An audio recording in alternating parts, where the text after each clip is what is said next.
G'day guys, Jeff and Matt from ATP Science. We've got a personalised health summit that we're doing at the Gold Coast Convention Centre on November 2nd and 3rd. Matt, what is your personalised health summit all about? Well, basically what we're going to do is we're going to help you find out where you're at, go through your symptom picture questionnaire, find out what your particular health priorities are. Yep. And then over a couple of days, we've got some great guest speakers coming from everywhere, all over Australia and the world. We've got Rich Kreider coming over, the expert on creatine. Head of the ISSN? Yeah, he's the head of the International Society of Sports Nutrition. Yep. And works with Texas University, mainly the NFL and the American military, those sort of people. So some great knowledge. Grandfather of creatine, actually, one of the guys. Pretty much. Yeah, I mean, he's a smart guy. Yep, who else we got, Matt? Simon Hill from Plant Proof. We got excellent, we had him on the podcast. Fofi Van Kampen-Nampenden. Yeah. And she's doing some gardening and all that sort of stuff. We've got James Newbury, Cara Saunders. But from CrossFit? From CrossFit. So what you're going to do is we're going to go through, find out where you're at, what your particular health priorities are, and then over a couple of days we're going to have all these keynote speaking, these electives, so you can go and learn about your particular strengths and weaknesses and how to take that to the next level in regards to performance. The thing about the speakers that we've got as well too, it's a real cross section. Oh, don't forget, we've also got Liz Lambert as well too. Ken Ware. I mean, he's capable of getting people out of wheelchairs. It's probably worth a mention. Yeah, I mean, like the chaos theory. I mean, he was on 60 Minutes and literally have a look at some of the speakers we've got. He's changed my life in 6 months. So it's really going to be something that's a bit special, and you're going to be able to follow on with your own questionnaire, so that when you're listening to the information, you're going to be able to effectively help to diagnose your issues or your areas and things that you want to be able to work on. So, and at the end, we're going to get all of these guys together with a big panel for a massive Q&A section. You're going to be able to break out into electives and ask questions and learn specifically about different areas that these guys are experts in. So it's something pretty different, pretty exciting, and we're looking forward to it. Yeah, I can't wait. Yeah. All right. Well, jump online to atphealthsummit.com. That's atphealthsummit.com, where you can actually learn more. Of course, you can always get in contact with us through Facebook, and also jump onto the website. So there'll be links there as well too. So, Matt. Sweet. See you there. November 2nd and 3rd. Welcome to the ATP Project. You're with your host, Matt and Jeff. And today we have with us Ben Greenfield from Ben Greenfield Fitness. Mate, great to have you on. You're fresh off the mountain, so thank you so much. Yeah. What have you just competed in? I don't even know. I was just following signs to the top of a mountain where it was cold, windy, and there were little snowflakes coming down already. Oh, really? And it was they do like a VIP executive challenge, like the CEO challenge, and so it was about 9.5, 10 miles of obstacle course racing. Like it was basically just like up to the top of the mountain and back down. Wow. Yeah, just sandbags and barbed wire crawls and monkey bars and the whole. Yeah, it was a couple of hours out there. Yeah, and I almost went burpee free. I got the spear and the tire, but there's this thing called the twister, and it's like you hang upside down, you go through these monkey bars that twist, and then you transition off to more monkey bars, then back into the twisting monkey bars, and I was like 3 feet from the bell you're supposed to ring, and I fell off. Right. So I did a burpee. It's pretty good though. Today. So a burpee is basically if you mess up if you mess up on any obstacle, you got to do 30 burpees. Yeah. Which adds up. Yeah. Because even if it takes you like 2 minutes to do the burpees, you might go from running like a 7.5 minute mile to a 7:45 or whatever because the burpees tire you out. It's not a 2-minute rest. Yeah, exactly. No one likes burpees. Yeah. Well, it's great having you on the podcast, mate. I mean, thank you. Obviously, a big fan of your work. We've been looking at your stuff, especially around your fitness and your education. But Ben, for our listeners that aren't familiar with you, sort of give a bit of a rundown on how you got into the industry. You started out in triathlons. And is that where you started, or no? I started off in tennis. In tennis, I played tennis in college. Okay. Yeah, and I started exercise physiology and biomechanics at University of Idaho. I'm burping up this marshmallowy bite of. I don't even know what I just ate, but it was I'm full of collagen. So I went to University of Idaho, studied exercise physiology and biomechanics, and played tennis before that at a community college, and then up at Idaho played volleyball and water polo, and then I got into bodybuilding and graduated with my master's degree in exercise physiology. Right. And then after that, I got accepted to a bunch of medical schools and worked in the private sector for a while in hip and knee surgical sales. absolutely hated that, and kind of jumped back into fitness after about 6 months. Yeah. Started managing gyms and personal training studios. Worked for about 5 years in that. I partnered up with a bunch of docs, and so we kind of worked with the Exercise as Medicine initiative here in the U.S., where we would kind of get patient referrals from doctors. And even back then, I was doing a lot of outside the box things as a personal trainer. Like, we had a lot of high-speed video cameras for analyzing gait, and we actually worked with a lot of triathletes, for bicycle fitting, bicycle biomechanical analysis, running biomechanical analysis, underwater video cameras for swim analysis, and then we did a lot of indirect calorimetry and VO2 max testing. We did platelet-rich plasma injections. It was just kind of like a sports medicine / sports performance facility. Yeah. And I was director of sports performance at that facility for about 4 years, and then in 2008, I received an honor as America's top personal trainer. Wow. And at that point, I started to do a lot more writing, a lot more speaking, a lot more media, and eventually got rid of the gyms, got rid of the personal training studios, and started doing more what I do now, which is, writing. I consult and coach with a limited number of clientele from around the world, via Skype, and work with them on their HRV, their sleep, their nutrition, etc. Run a supplements company called Keon, and then write books and work on articles, do a lot of investing in the health and fitness and kind of health technology space. Yeah. And so, so that's what I do. Yeah, that's cool. So it's interesting, actually, reading in your bio that you're also writing science fiction as well, too.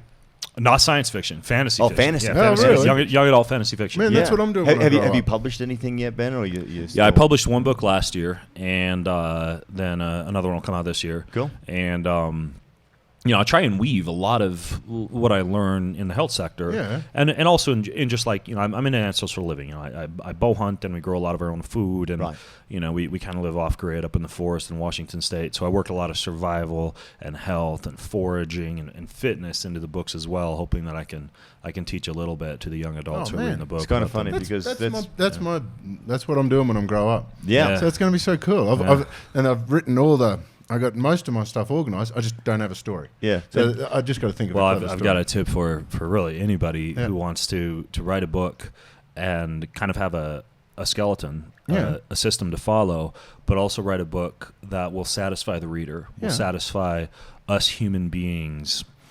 kind of inner primal urge to either read about or live the hero's journey, right? Which is what all the hit Disney movies are, from the what's the winter one? Frosted, not Frosted. Frozen. Yeah. That was close. So Frozen to Snow White to Sleeping Beauty to Rocky. All of these popular movies, they all follow the hero's journey. Yeah. Right. The hero living the ordinary life, the call to adventure, the resistance to the call, the crossing of the threshold, meeting the mentors and the friends and the challenges along the way, having the final battle, returning home with the elixir. And there's a great book called The Writer's Journey. And the writer's journey details how to craft a story that's written around the hero's journey, how to design your characters, how to make your story actually follow this hero's journey. And so when you're writing, it almost gives you confidence because you know that you're following this script, and it helps you to stay with the story. If it helps me when I'm making a decision about a chapter, if Ari or Enya, the two princesses in the book, to decide whether they are going to go to battle, whether they're going to die, whether they're going to meet a mentor. Like, it kind of helps me decide what the next turn of the story is going to be because I'm following the hero's journey. Yeah, that's excellent, man. Yeah, that's really cool. And all your experience with people and the sort of people that you've experienced with, the people you're coaching and those sort of things, that'd probably inspire a few of those stories or some of those kind of emotions, I suppose. Not really. Not really? I just coach a bunch of rich executives who want to sleep better. There's no hero's journey there. Or people who want to do a Spartan or something like that, I guess. But I don't know. I mean, I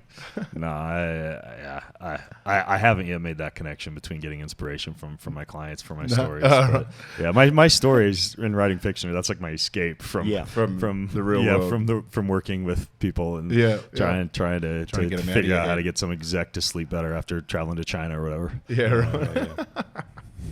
That is funny. What are you going to say? Oh, no. I thought you were going to ask some more questions. No. Well, No, that's it. Interview's over. That's All right, interview's guys. over. Have a great day. I just raced. Maybe we get drunk. no, sometimes what happens when we do a podcast, so sometimes we're all ready to go, we've got stuff to say. Sometimes we just find ourselves just sitting there listening. Oh, and then all yeah. of a sudden we're just like, oh, hang on, what we Yeah. doing?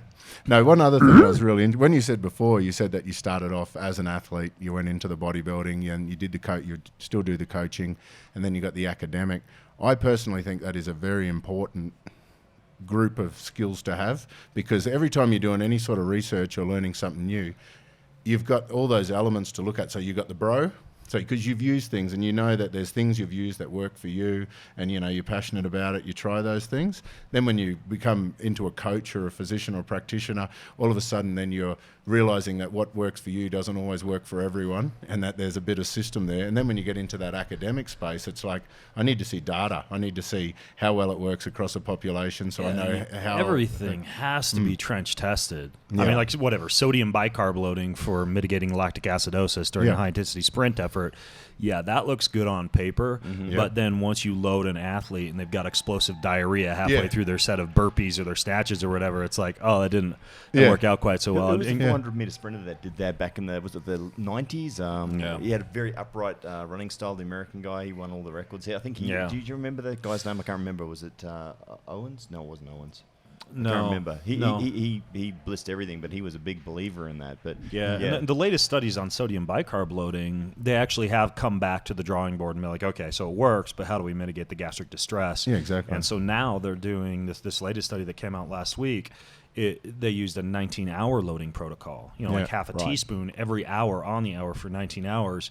And to me, that starts to get to the point where, okay, so if I want that extra edge, am I really going to get up every hour during the night of sleep before my event to load with sodium bicarb? And is that going to really improve your is performance? that really going to improve my performance that much versus being sleep deprived because I set my alarm every hour to eat some baking soda? Yeah, exactly. Right? So some of this stuff is just like it's like it has to be trench tested. Yeah, exactly. It has to be. I mean, and I'll come right out and say it like even this bar. It's amazing. Like it tastes really good. Like this is something I'd eat on a road trip. But if you try and market that to a Spartan racer out on the course and they're trying to like chew as they're racing, because I ran into the problem when I designed a bar. Like it was like you couldn't bite through the thing as soon as it got down to about 40 degrees or so. Yeah, and it turned to absolute like mushy, seedy goo for people racing Ironman out in the heat. So, I mean, a lot of this stuff, like once you nail the macros, once you nail your flavor profile, then you got to go out and have a bunch of people actually test it if you're going to market it as like a sports performance supplement. Yeah, that's really cool. And you pretty much try everything. I mean, I've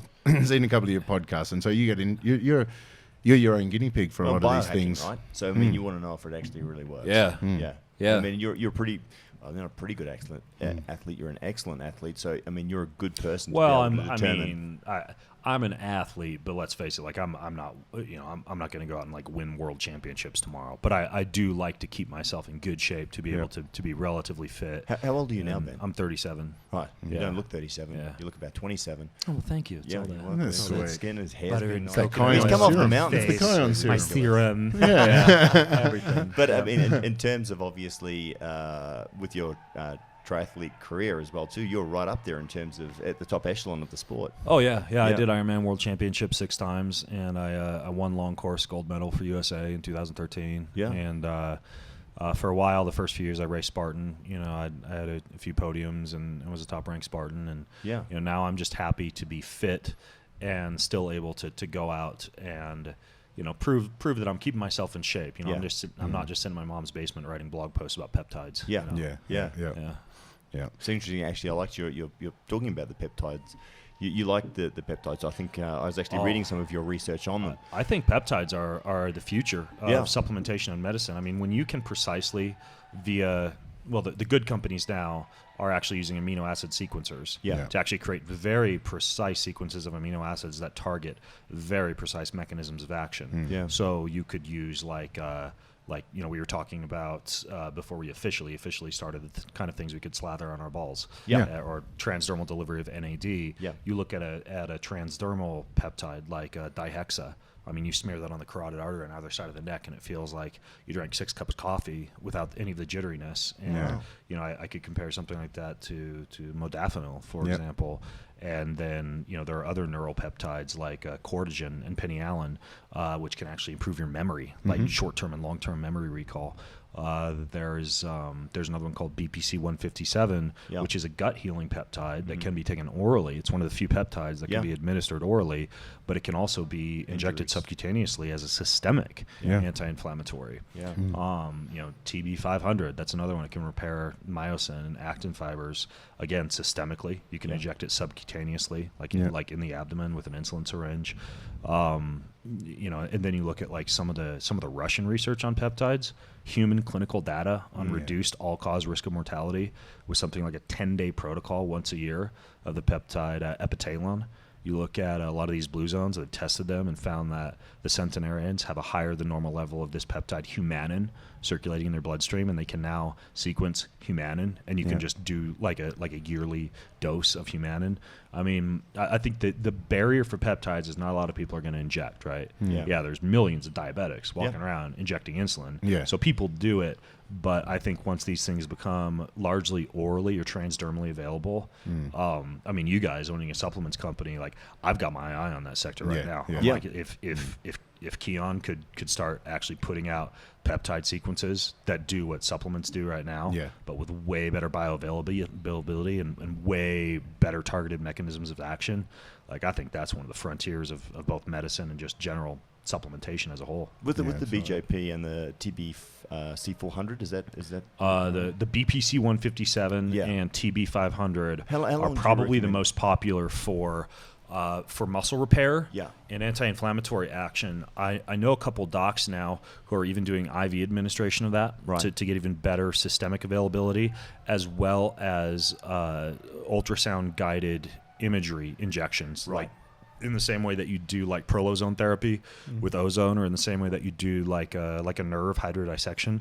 You can actually go in and very precisely target right into an area of inflammation, you know, with a longer needle like a BPC 157. And how long typically are you looking to use those things before you start to see the results in terms of repair? Gold standard is usually about a 2-week protocol, but I mean, you know, I'll notice things almost right away. Yeah. There's some interesting, while we're talking about the peptides, in regards to that collagen research, the Germans are doing this through Gelita. We use a product called Body Balance that was targeted towards the muscle, mTOR, MK, and those sort of pathways they originally thought. But what was interesting about it is they've gone through just the collagen process and just taking various different combinations of peptides and testing those into medical models just to see what they do. But these are actually peptides that can be naturally contained within the collagen molecules. But they have you seen the new data on all the glycine-based peptides that they can actually recreate out of the collagen? No. Because a lot of it. So what they've done recently is they went through. There's a paper to be published next year, hasn't yet been published, where they compared Body Balance collagen peptides to whey protein isolates, and just showed that it had a 3.5 times the ability to build muscle compared to whey over placebo, and then the 4 times the strength and double the fat loss. And it was all because of these 10% of the molecule, the serve was these peptides, very high in glycine and arginine, but they bypass the absorption, so they're made such extreme temperatures and enzymes that they get absorbed intact. They then can actually have an effect in the body, and then broken down by the proteases to release those amino acids to help some stuff. But on the basis of that, I was at the ISSN conference last year, and we had the collagen research guys doing that research. We had the whey guys, their research, and we had other guys without any supplementation looking at what the initial changes were with muscle, and all of them were trying to work out what the bloody hell's going on, because we got none of the leucines or anything like that in the collagen, yet it has remarkable effects at stimulating muscle hypertrophy compared to the whey. They then showed that the groups, and what it was this guy Michael Roberts had this wicked paper that showed the initial changes in hypertrophy were actually changes in the sarcoplasmic reticulum, and that's where the collagen worked on actually enhancing the fascia, the sarcomere, and building a bigger sock, for lack of a better word. And then what happened is all the wheys, macros, leucines, and then the mTOR pathways and everything kicked in later to fill up that sock. So I think those peptides, it's not just looking at these injectables and that in the future. We might be able to master what peptides we can make out of different foods as well to get those oral ones absorbed. Yeah. So, because there's some crazy research now that they've just opened their eyes up to looking at a different pathway other than just mTOR for muscle growth, just to see what the initial stages. But that paper by Michael Roberts was a cracker because it showed no increase in muscle protein synthesis initially. It was just the increase in the fascia, the sarcomere, lots of hydration and everything in there as well. And then that really drove the growth to allow everything else to work. Which is interesting. If you're not targeting the mTOR pathway, you might avoid some of the, almost like the accelerated aging pathways that you see with some big problem these days, especially with the paleo industry, the fitness industry, or any of these industries where you've got a lot of methionine, right, from either muscle meat or whey protein or whatever the case may be. A lot of people do not get enough glycine. And I'm a big fan of bone broth supplementation and nose to tail eating of animals, or nose to tail eating of animals, organ meat consumption. I mean, glycine is highly protective too. The researcher, Dr. James, it's like James Nicolamonto, something like that. He co-wrote the book, I believe it was called Superfats, with Dr. Mercola.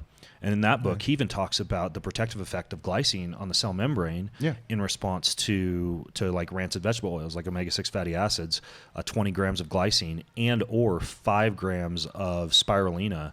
Both were highly protective against something like canola oil consumption. So that's like my restaurant hack now. Like if I'm eating at a restaurant, I just don't know. Like I always have glycine, I always have spirulina. I've got activated charcoal for the alcohol. Everything to sop up the mess. But glycine is amazing, and it may also initiate autophagy. And this was another thing I was actually talking to Mercola about, is he studied up several compounds that would enhance autophagy and blunt some of the mTOR pathway. And so you can take this stuff like in a fasted state at night. And for a lot of people who are doing like a high protein, anabolic type of diet by day, weight training, trying to optimize protein synthesis, but still want to optimize autophagy in the evening, from a longevity standpoint, glycine was one component of this. And the other elements were chamomile, like chamomile powder, quercetin, garcinia, and pau d'arco. And you could put all these, and after I talked to him a little bit about this and looked at some of the papers he sent to me, I keep all this in a glass mason jar, the chamomile, the glycine, the garcinia, the quercetin, and the pau d'arco, and you could just basically take a couple tablespoons of that, put in some hot water, or just like, if you like to chew the powder, just put it straight into your mouth, and it's like nighttime autophagy powder. And so in terms of the autophagy, that's the it's not. Jeff asked me before the show what's autophagy, which is in the way we'd pronounce it in Australia. Autophagy. And I said eating your own poo. But no, it's not. Autophagy, jolly yours. That's far healthier than mine. But and obviously the problem with the methionine is the homocysteine. But it's not just eating your own poo. And that can create problems with heart disease, correct? And God forbid varicose veins, even worse. No, I'm just joking. But in terms of, do you want to explain just quickly to the listeners that might not be as smart as you two about the problem with excess methionine or a methionine to glycine ratio that's too high? Well, methionine, it's largely going to target that mTOR pathway we were talking about earlier. So state of pro-growth, state of anabolism, but so problems also with cancer cells as well too, obviously. Right. Exactly. The other thing too, when you're talking before about that, we were talking about the collagen ability to bypass that mTOR and have a growth effect. That also explains how it can work in those groups, because insulin resistance, a lot of people will assume insulin resistance is just obese people or diabetes. But the first signs of the insulin resistance is the inability to build muscle or respond to those calorie surplus to grow. So again, when they did those big, larger studies using the collagen versus whey, anyone that's insulin resistant isn't responding as well to those whey style delivery systems driving the mTOR. So that was another way. And so anything to improve insulin sensitivity might make those pathways work better. I think that the secret's somewhere in between, combining all of them. But that, I think, will have a big effect. That insulin resistance, how often are you seeing that these days? And are you finding it? Because in Australia, people talk like 1 in 4, that sort of stuff. But, I mean, it's quite easily corrected through diet and exercise. I mean, it should be a temporary state of flux, insulin resistance, basically saying you're full now. Well, I mean, obviously for upregulation of GLUT4 transporters and increasing insulin sensitivity on the cell receptor. I mean, physical activity and exercise, particularly weight training and high intensity interval training, are the best ways to do it. Yep. But when you look at, for example, a lot of blue zones, right? Like they have all these different elements in their diet. Like in Okinawa, they have bitter melon, and in Bama County, China, they've got rock lotus, and berberine is. I mean, there was recently a paper that came out that compared berberine and quercetin administration to metformin, and they even added red yeast rice extract into that, and we're getting similar results as like metformin and a statin. That's right. I mean, red yeast is awesome. I think they banned it in Australia because it's so effective. Of course, right? Exactly. The pharmaceutical companies basically own Australia, unfortunately. Apple cider vinegar, Ceylon cinnamon. I mean, even for me, like if I'm gonna have a cocktail at a bar, before I go have dinner, typically I'll have like a mess of house bitters on the rocks with a little bit of gin and a squeeze of lemon. And that's a great way to enhance your first phase insulin response, increase insulin sensitivity, and have less of a hyperglycemic response to your meal. And all the things that you've just mentioned, Ben, and I didn't know some of the ingredients there, but they sound like relatively, I know berberine's as bitter as all hell. I mean, you're basically looking at polyphenols. Berberine's bloody horrible. But it's great for you. And what's interesting about another big problem with the insulin resistance, we're doing a fair few organic acid tests, do a lot of work in the microbiome, looking at the different colonies of bugs that can come in and can contribute to that insulin resistance and that calorie yield. And having berberine has a number of effects because it has those amazing antimicrobial effect, reducing a lot of the firmicutes that increase the calorie yield. The firmicutes are normally associated with infants and a place at times where we need accelerated growth and that sort of stuff because they increase calorie yield and also enhance your ability to use that fuel for growth. But berberine will actually kill off a lot of those buggers. Berberine will also stop that liver from releasing that blood sugar because the liver gets confused. The liver gets a bit inflamed, especially if you've got bad gut health, and the liver gets inflamed, and then all of a sudden it can't pick up on the amount of glucose in the bloodstream, so then it feels the need to release sugar and signal the release of sugar into the bloodstream. That's how most people get fasting blood sugar elevated. And that's how metformin works. I mean, metformin largely, it doesn't work on peripheral receptors and muscle tissue. It largely works on the liver. Too. So I'm like, 70% of your receptors are in muscle tissue. Why would you take metformin why not just go do some burpees before you eat? Or do a strength training session in the morning. Because you're hitting way more receptors. Yeah, so what do you think about that? Because one thing that we talk a lot about is if what I do in my clinic a lot, if someone had raising high fasting blood sugar, anything with like fatty livers, any of these sort of insulin resistance, the first thing I would tell them to do is before you eat anything, go clear the pathway, go burn some fuel, just get some stuff moving, because ultimately insulin resistance will come from the fact that your mitochondria has already got oxidized leftover fuel just sitting there that you haven't burnt. We've got to clear that away, and then you become more sensitive as soon as your blood sugar, your cellular sugar drops. And people will say, of course, we know there's a host of data on muscle strength and functional muscle, and particularly fast twitch type 2 muscle fibers as being longevity enhancing agents. But I think it goes beyond just the fact that it makes you harder to kill and better able to step off a curb and increases bone density and whatnot. I mean, that's a glycogen disposal tank. I mean, or not a glycogen, a glucose disposal tank, right? And so you just basically have more of what you need to suck up glucose in a very insulin sensitive state. And even blood, it's a good blood reservoir as well. So people with a high blood pressure, it should be able to take over some of that and reduce that blood pressure. 42% decreased risk of all-cause mortality in seniors who strength train. And the only other things that seem to have a slightly comparable effect are racket sports, swimming, and cycling. So if you were going to do anything as you age, right, lift weights, do like play table tennis or badminton or racquetball or pickleball or something like that, go swimming every once in a while, ride a bike. Like if you were going to have a totem pole and choose what you wanted to do to live a long time, but strength training beats almost everything out. My father actually played tennis up until 2 weeks before he died when he was 87, and still fit, active, healthy. He loved it. And that was the thing as well too, Ben, for a lot of older people listening to this as well too, absolutely weights is recommended, and you're seeing a lot more people getting introduced to that. But staying active and actually doing something that you love, if you become passionate about something like a racket sport, that's a great way to improve your quality. But not CrossFit. Not CrossFit. Not CrossFit. Well, so many people like don't get me wrong, like functional athleticism and the power and explosiveness, and the study that they did on power lifters compared to general pop who weren't lifting showed that powerlifting, particularly the explosive nature of powerlifting, had a direct effect on reducing the rate at which telomeres shorten. And so there's something about moving very quickly, moving very explosively. The problem is as you age and as you're trying to stay uninjured and as you're trying to be able to throw a football around with your kids in the backyard, explosive lifting in a competitive format under heavy load typically results in knees, elbows, low back, whatnot. It's very rare to find a CrossFitter who isn't in some state of injury rehabilitation. So what I encourage, especially seniors, to do, and I'm largely kind of transitioning this way as I age, is do loaded strength training, and Art Devani talks about this a lot. Focus on the eccentric phase of the strength training, where you get a lot of the satellite cell response, you get a lot of the stem cell proliferation, you get, and it's very slow and controlled, almost like Dr. Doug McGuff wrote a book called Body by Science, and it's all super slow training, and you're just in and out, time under tension, right? 2 to 3 minutes, maximum, one single set to failure.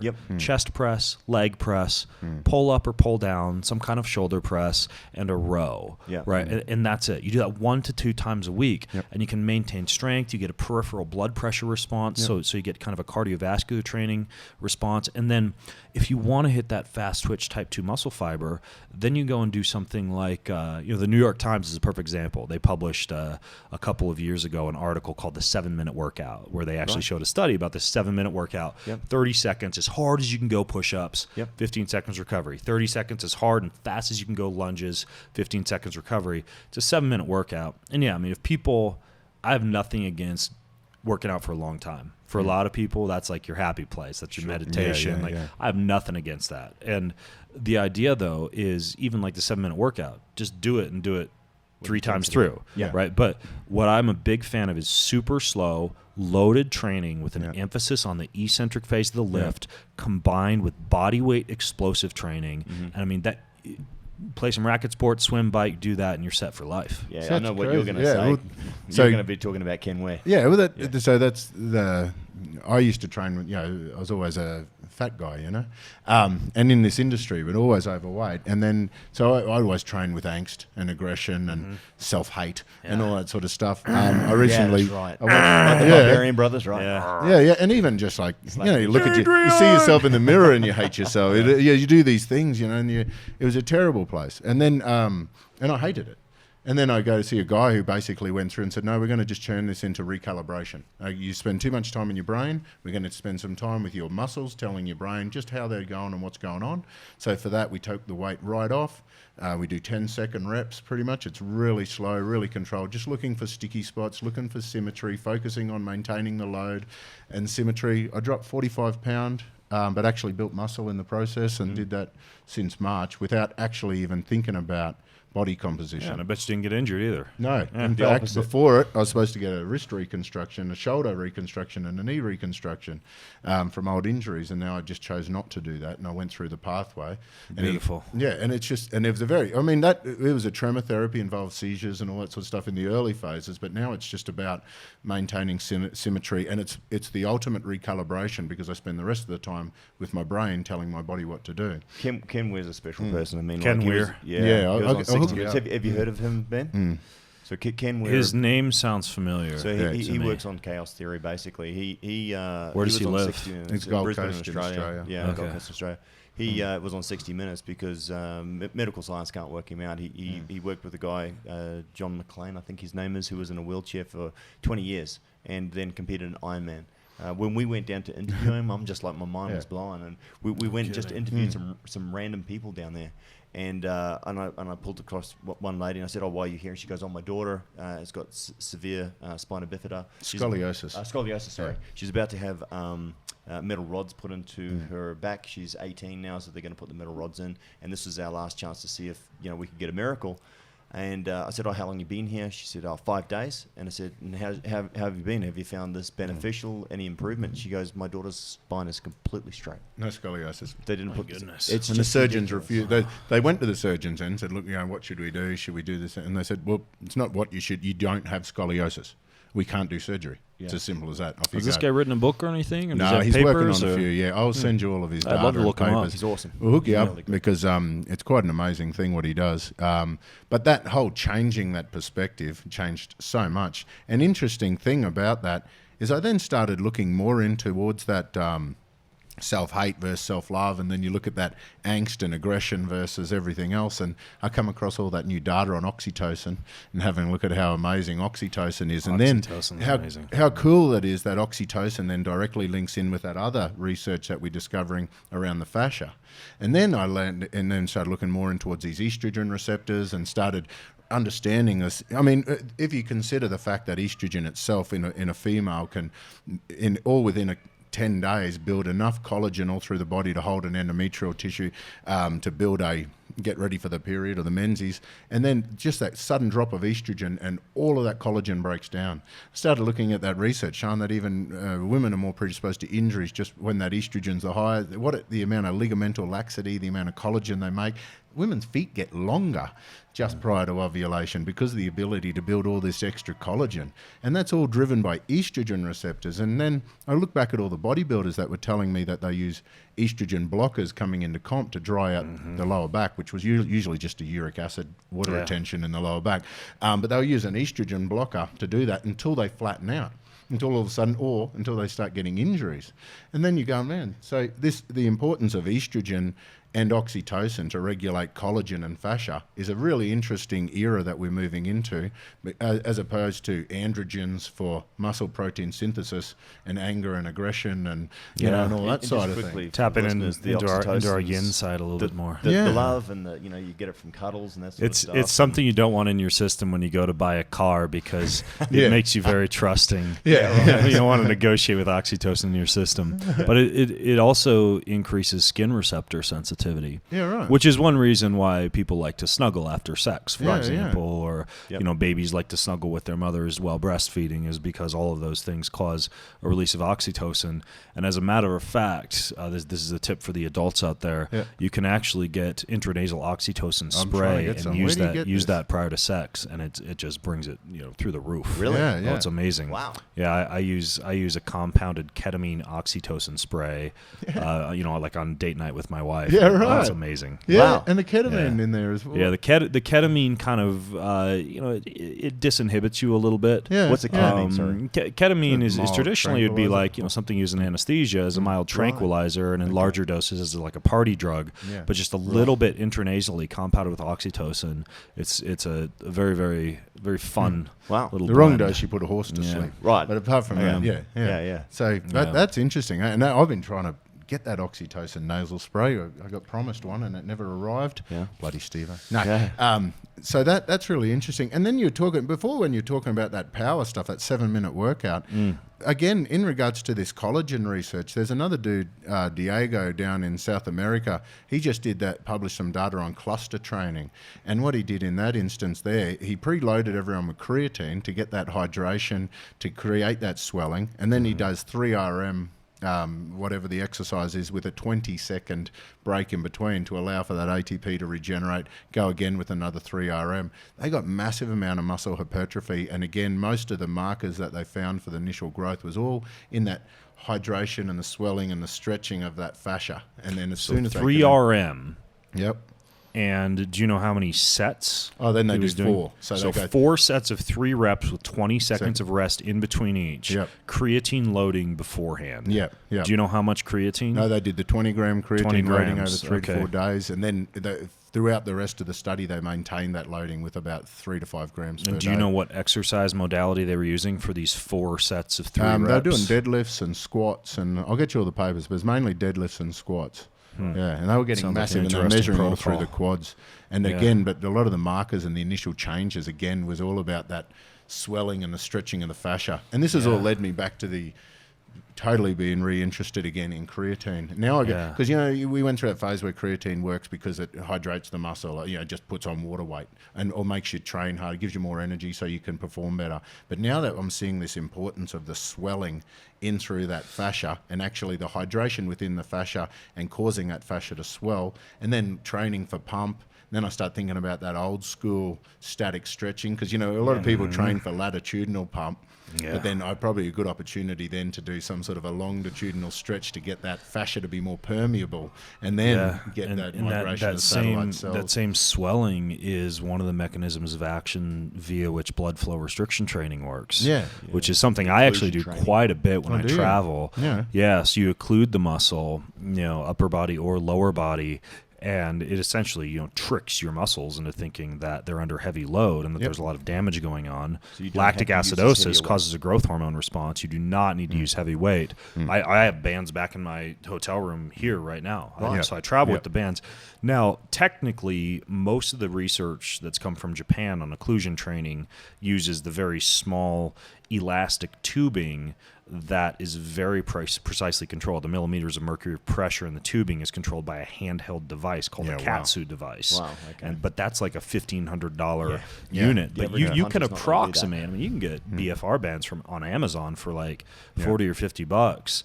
And you occlude the arms or the legs, and I mean the amount of burn you get, just like a set of 20 bodyweight squats, for example, is through the roof. And you can actually, and they've done studies on seniors, for example, you can stave off sarcopenia with no load or very light load. We're talking about like 30% 1RM. That's awesome. All the way down to bodyweight training, just by wearing these BFR bands and occluding the muscle prior to training. Well, for people that are older or people with injuries, I mean that's excellent. As you said before, I mean the danger with a lot of the Olympic lifts and stuff like that, especially if you're really going for heavy weight, is then you damage something, and then especially as you're older, the ability to recover, your ability to train, then goes out the window. So Plus, I honestly I like it too because you can just feel the pump. It stays with you for a long time after the workout. And with as much as I travel and as often as I'm in a hotel with just a crappy gym, or a lot of times like I'm in my hotel room, I got 20 minutes before I got to go down and be in a conference room. But if I can like slap on those BFR restriction bands and just like spend 15 minutes doing push-ups and squats, I can get a super fast workout. I'm going to give you something else. Don't let me tell you how this is going to work, because you have to try this prototype 8 with it. So what we got a cream. It's got a transdermal arginine, which creates a very fast pump. Like even without the bands, like you do one set and it's stupid. But in it, we've got the phytoecdysteroids. So we've got the 20-hydroxyecdysterone. There's a recent paper published actually suggest it was the most anabolic natural agent they could find, and it works on estrogen receptors in the fascia, and it increases glucose disposal by about 30%, protein synthesis up to 15%. And it is crazy. I have a transdermal nitroglycerin cream that I use. Okay, so here's the deal: that ketamine oxytocin spray I told you, the only problem with the ketamine is it gives you droopy dick. So you need to take sildenafil, or what works even better because you don't have to time it is you can just slap a little bit of like a small dab of nitroglycerin cream on your balls right before you're going to action. And I mean it's amazing. That's so cool. It's like instant takeoff. I think we sell more Prototype 8 as Viagra cream than we actually do. And for the ladies, it's actually really good for if there's any failure to orgasm and that sort of stuff like that. They just for women and anyone driving their minivan with your kids, they're about to grow up by about 3 extra years now. But like a little bit of that nitroglycerin cream on the clitoris, or a little bit of like a transdermal testosterone cream on the clitoris, and I mean it's screaming good for her. There's a lot of people are using the Prototype 8, so we're actually going to refine that and bring out actually a cream which can actually be used for both the guys and so you can butter up with that Prototype 8 before you do the occlusion, and you get massive pump. Amazing. And really, really fast. So it's like, and even to the point that with Prototype 8, like the way we used to do it in trade shows, because people, they try to explain this stuff, whatever. So we just massage it on one bicep, do a series of curls and see what happens. And then they haven't even finished one set and they're getting the pump, which was terrible in the fact that it worked a little bit better than we anticipated. So We have to tell people just use it towards the end of your set, maybe. So you could use it as part of your quick occlusion training. If you want to get a quick 20-minute pump, that's perfect for that. But if you're trying to get a proper workout out, use it just for a final drop set, superset. Otherwise, you get just too much pump too soon, you blow out. Well, the other problem is blood pressure. Like I know with that nitroglycerin cream, like there's no way you would want to let's say drink beetroot juice or take Viagra and then put that stuff on because your blood pressure will drop. It just vasodilates everything. Your blood pressure will plummet. Wow. Yeah. And that'd be pretty powerful, nitroglycerin. Yeah. That's amazing, actually. I have to try some of that. Yeah. And just changing tack a little bit, Ben, I'd be really interested in. I actually really enjoyed your article on peak fitness as well too. I actually started incorporating that when I was playing football. I've got an injury, so hopefully I'll be able to get back next year in terms of the difference between your high intensity versus your steady state, cardio. But I know a lot of our listeners, and while we're talking a lot about training for building muscle tissue and body composition, in terms of your opinions as far as cardio, we've got so many varied opinions now in terms of cardio specifically, not so much for fitness, but obviously for fat loss. We've got the F cardio movement, and I appreciate it. And those guys are heavy lifters, and it's all about doing your big, compound, groups. You got other people that are talking about using like Tabata style training.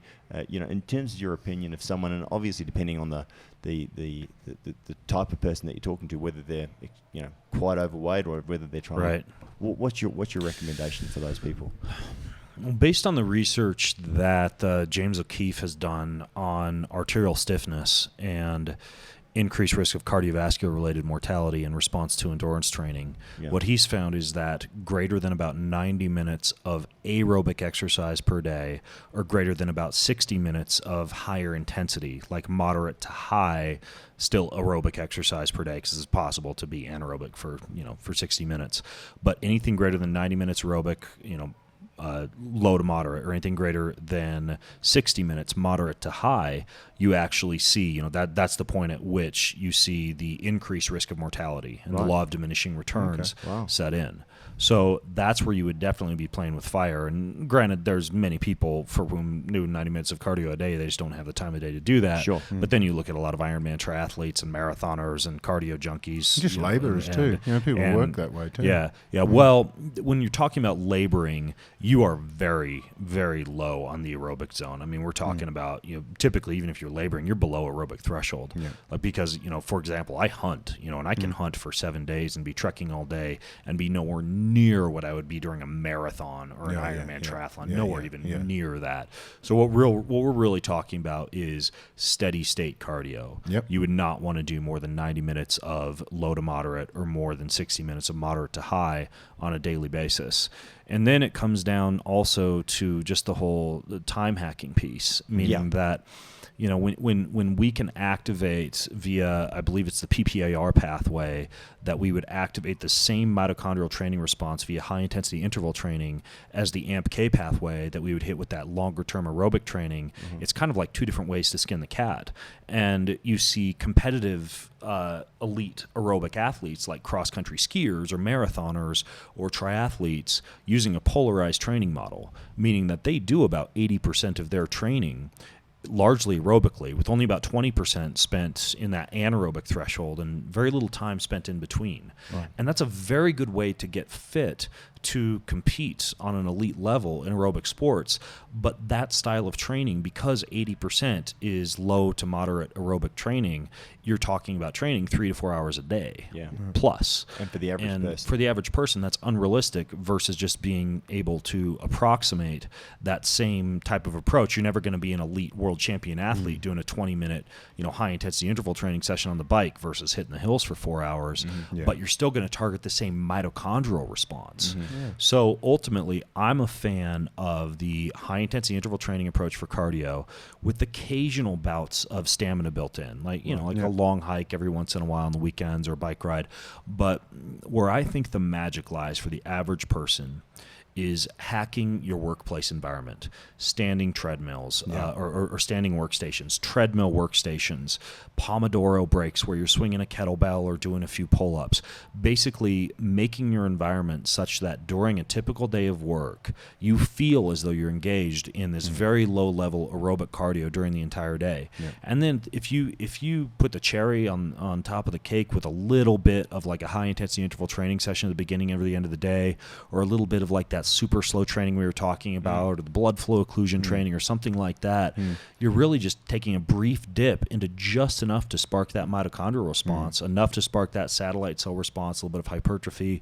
And that's how I live my life, is I do high intensity interval training at the beginning or the end of the day, but I'm still walking like 15,000 steps while I'm talking to people on the phone and working during the day. I'm taking stops to swing a kettlebell. I've got a hex bar in the room next to my office where I'm lifting heavy things every once in a while. So really, I think that's where the average person can get the most bang for their buck, is by viewing their entire day as an opportunity to just take movement snacks the whole time. Do you look at it as far as cardio is concerned? A lot of people do fasted cardio first thing in the morning. Do you think there's a benefit to that? Do you think that high interval training first thing in the morning is superior to in the evening, or you don't think it makes that much difference? And as far as weights, then do you recommend weights in the evening before bed is better because you're here's what my model is. Fasted cardio in the morning appears to be pretty beneficial for being able to mobilize and utilize fatty acids, simply because you have fewer of them available from dietary sources. So you get up in the morning, you work out in a fasted state, your adipose tissue releases fatty acids, you rely upon those as a fuel versus the triglycerides and the fatty acids that your liver might be churning out from you having had a meal. Okay. Now the trick is that you need to realize studies have shown that also results in a trend towards caloric hypercompensation after the fasted exercise. So if you're going to do fasted exercise, you may need to just be in a state of mindfulness and know, okay, this is going to make me want to have a 1,500 calorie smoothie for breakfast, but I need to remember the whole reason I'm doing this, especially if I'm doing it to lose weight, is I'm going to do my fasted exercise session, but I'm still just going to have a normal, sane breakfast afterwards.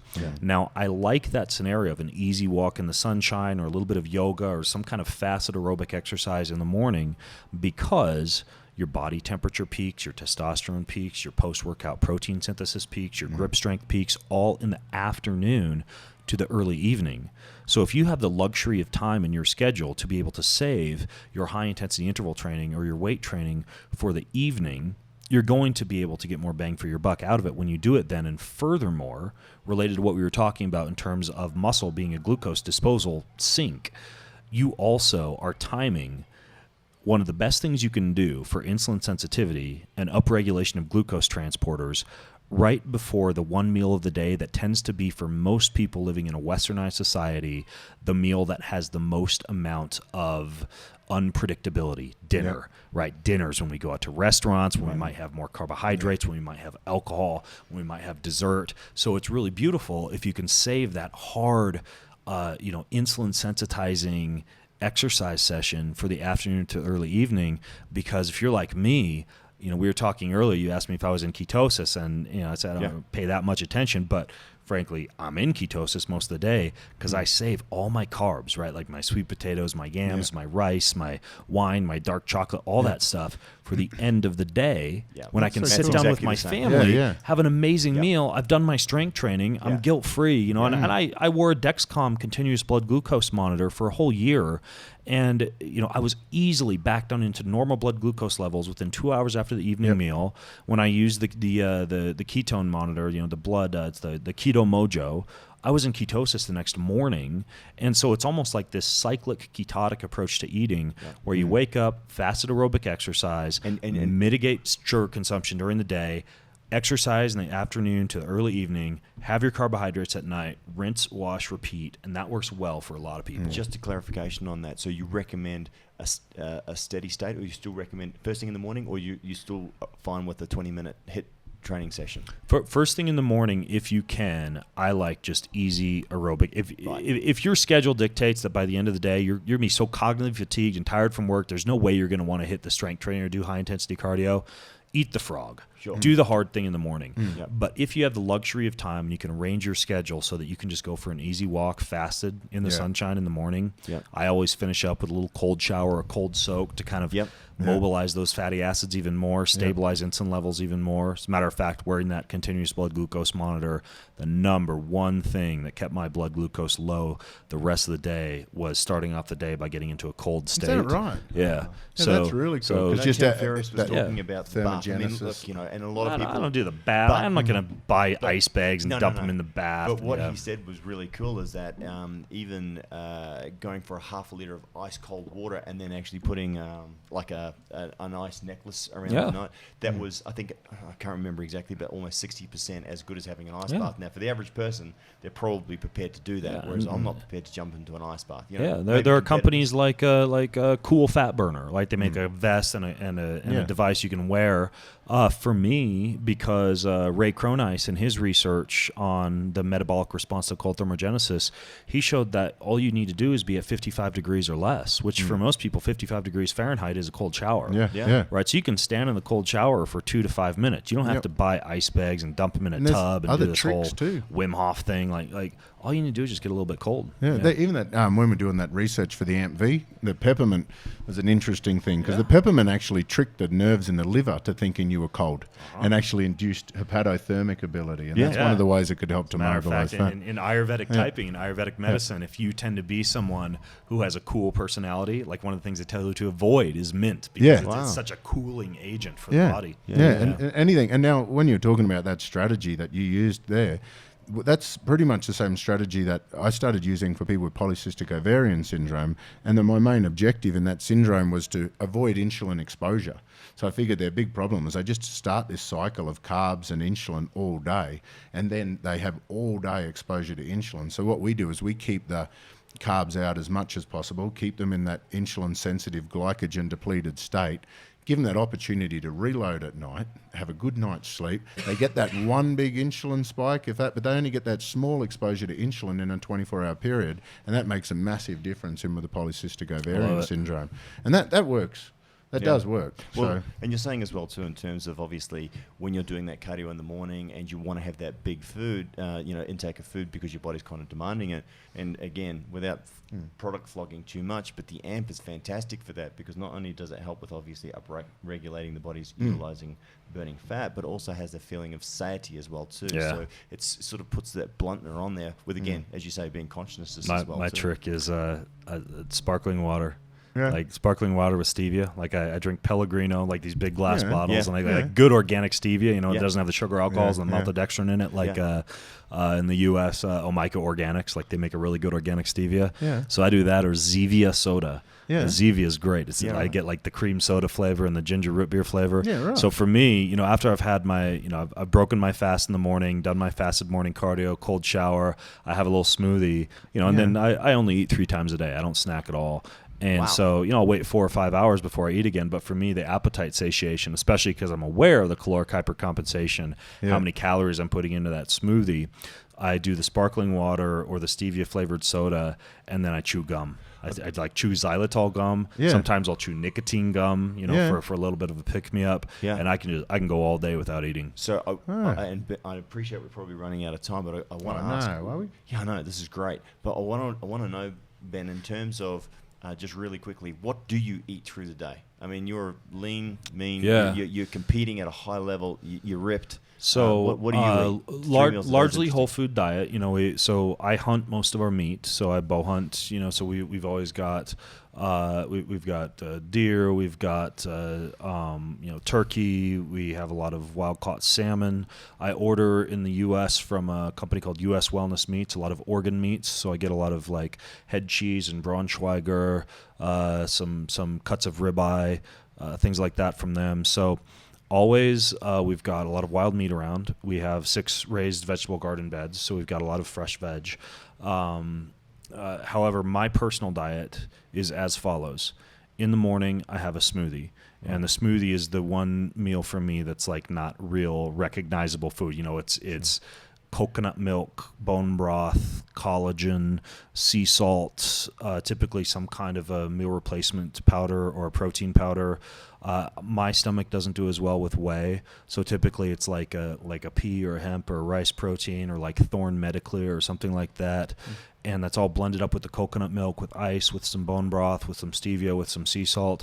And then there's no carbs in that? No. And then I just put a bunch of superfoods on after I mix it up. Like I mix it to like the texture of ice cream, so I can eat it with a spoon, like an acai bowl almost. Yep. And I top it with like some unsweetened coconut flakes, typically a little bit of cacao nib. What else will I put on there? Sometimes like some nut butter, but it's like a kind of like a high fat, high protein smoothie that I start my day off with. And I like that too, because typically it's during breakfast that I'm taking my first dive into my emails and things like that. So sometimes I need my hands free for typing. So a smoothie just works well for me in the morning. And then, I work all day. Typically that smoothie is something I'm eating around 9:30 or 10. And around 2 p.m. I have lunch. And lunch for me is usually like a small fish, like herring, anchovy, mackerel, sardine, sometime whatever meat is left over from dinner the night before, like salmon or beef or something like this. And I always have a little bit of like a pumpkin or a squash, like kind of like a starch, but a very low glycemic index, low carbohydrate starch. And usually a little bit of vegetable on the side from the garden. And so typically it's just like fish, some olive oil, some seeds, nuts, things like that, and a big cup of bone broth. I have a big cup of bone broth always with lunch, and a lot of times I'll mix black pepper and salts and usually like some different vegetable powders or some turmeric or something like that in there.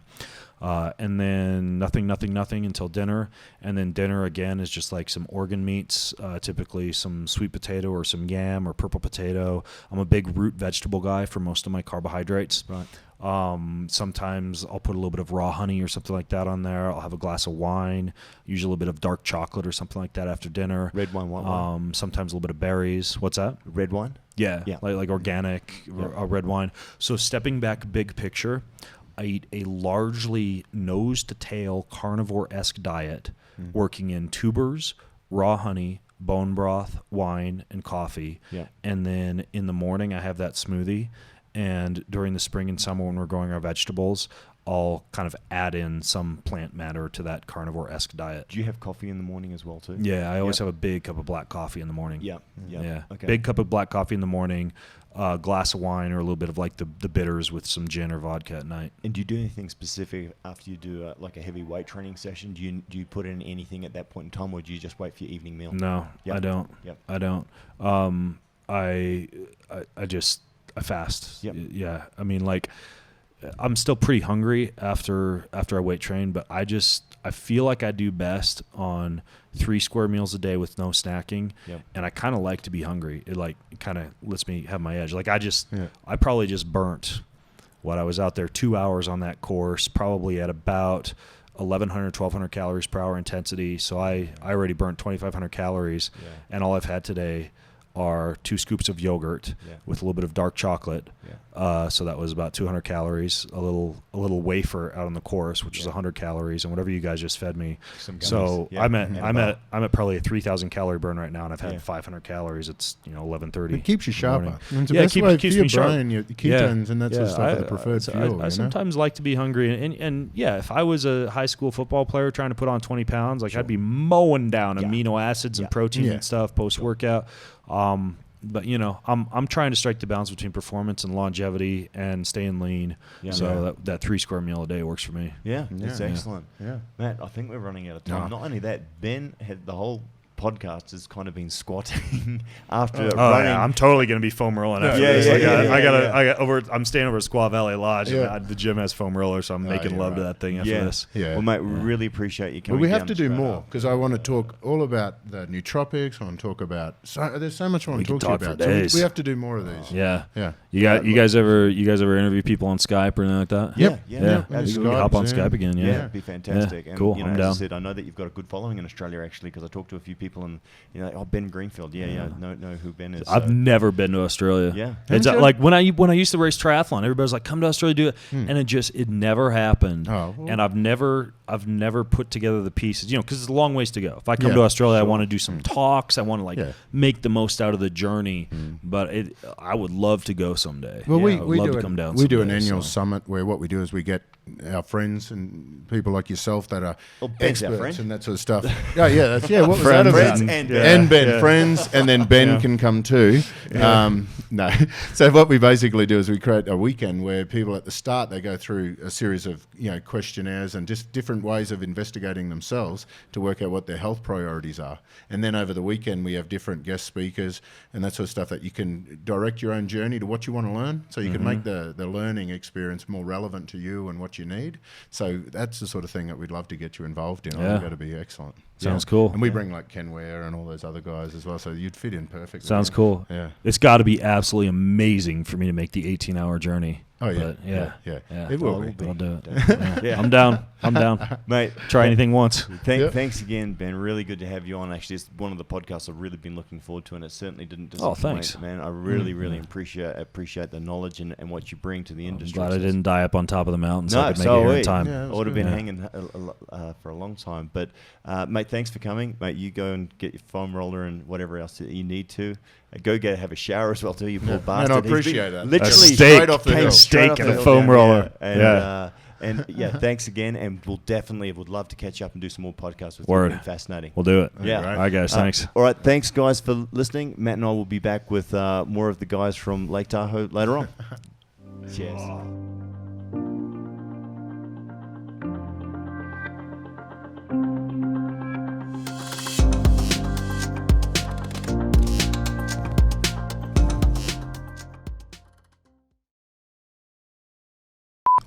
There's my notes. I'm a little bit uncomfortable right now. Yeah. Do you want to sit? Do you want to? Because my balls are shaved. Right. I forgot to put chamois cream on my testicles before we... This will be good. This will be a good... I've got a good tip for your listeners. Yeah. Because... What, do you have to step on the No, sack I dug to get the around wrinkles in my fanny pack up there before I came in, and I found my chapstick.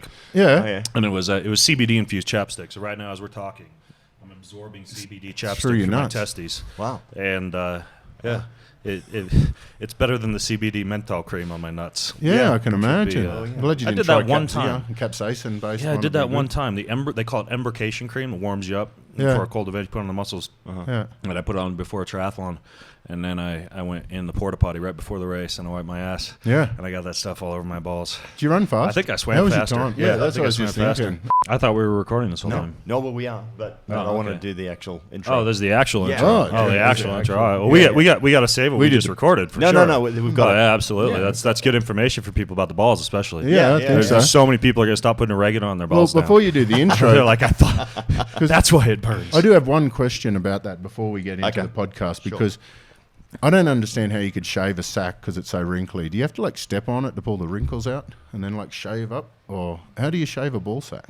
How do you shave a ball sack? Yeah, it's so damn wrinkly. Like, how could that happen? You wax it. I will explain this to you. Yeah. All right. So I feel like I'm explaining the birds and the bees Yeah. to my son. Yeah. You grab the hair. Yeah. You pull the hair away ever so lightly. Then you shave. And you use an electric shaver. And then you grab the next clump of hair. You pull it away. You shave. That's how you do it.